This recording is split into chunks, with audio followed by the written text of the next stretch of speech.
கோடீஸ்வரி மனசுக்குள்ள நினைச்சுக்கிட்டே வராங்க.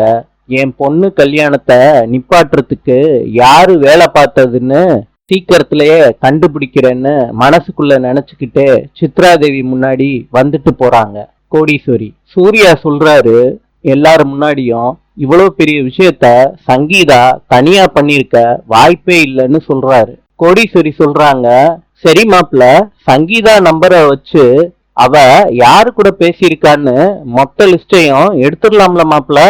ஐஸ்வர்யா ஒருத்தருக்கு போன் பண்றாங்க, உங்களுக்கு லக்கி டிராவில் 10,000 ரூபாய் பணம் விழுந்திருக்கு சார். போன் அட்டன் பண்ணவரு சொல்றாரு, என் அக்கௌண்ட்ல 10,000 ரூபாய் போட்டிருக்கீங்க மேடம். ஐஸ்வர்யா சொல்றாங்க, போன்ல உங்க அட்ரஸ கொடுங்க, எங்க ஆளுங்க இம்மீடியட்டா பரிசோட வருவாங்க. உங்களுக்கு கேஷ் தரும்போது போட்டோ எடுத்து எங்களோட வெப்சைட்ல அப்லோட் பண்ணுவாங்க. அவரும் அட்ரஸ அனுப்பி வைக்கிறாங்க. கோடீஸ்வரியும் சூர்யாவும் அந்த அட்ரஸுக்கு போறாங்க. கதவை தட்டுறாங்க. அவரும் ஆர்வமா திறக்கிறாரு. சூர்யா அவரை அடிக்கிறாரு. கன்னத்துல அடிச்சுட்டு கேக்குறாரு, சங்கீதாவை நடிக்க சொன்னது யாருடான்னு கேக்குறாரு.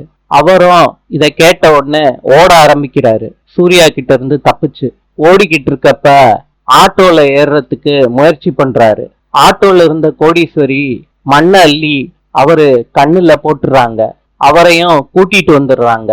கூட்டிட்டு வந்து விசாரிக்கிறாங்க. அவர் சொல்றாரு, கல்யாணத்தை நிறுத்த சொன்னதே உங்க குடும்பத்தை சேர்ந்தவங்க தான். இதை கேட்ட உடனே எல்லாரும் அதிர்ச்சி ஆறாங்க. நாளை சந்திப்போம்.